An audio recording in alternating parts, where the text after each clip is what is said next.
ನೀವು ಬಿದ್ದಿರಬಹುದು, ಆದರೆ ಕತೆ ಮುಗಿದಿಲ್ಲ. ನೀವು ಮತ್ತೆ ಎದ್ದು ಬಂದರೆ ಅದೇ ನಿಮ್ಮ ಹೊಸ ಆರಂಭ.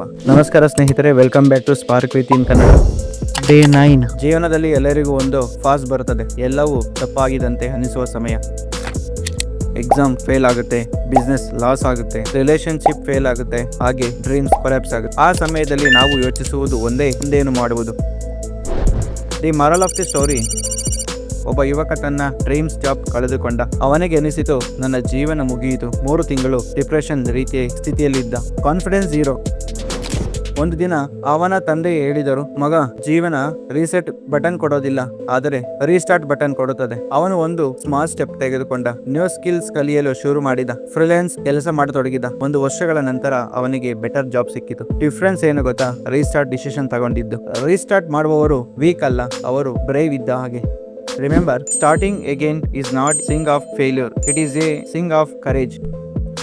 ಹಲವು ಜನ ಫೇಲ್ ಆಗುತ್ತಾರೆ, ಆದರೆ ಮತ್ತೆ ಶುರು ಮಾಡಲು ಡಿಸಿಷನ್ ತಗೋಬೇಕು. ಈ 3 ಅಂಶಗಳನ್ನು ನಾವು ಗಮನಿಸಬೇಕು.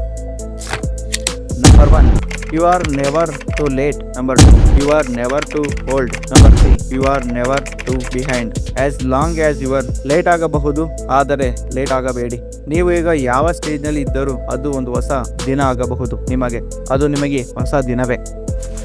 ಇಂದು ನೀವು ಬಿಡಲು ಯೋಚಿಸುತ್ತಿರುವ ಒಂದು ವಿಷಯವನ್ನು ಆಯ್ಕೆ ಮಾಡಿ. ಕ್ವಿಟ್ ಮಾಡಬೇಡಿ, ರೀಸ್ಟಾರ್ಟ್ ಮಾಡಿ. ನಿಮ್ಮ ಮನಸ್ಸಿನಲ್ಲಿ ಅಂದುಕೊಳ್ಳಿ, ಐ ವಿಲ್ ಸ್ಟಾರ್ಟ್ ಅಗೇನ್.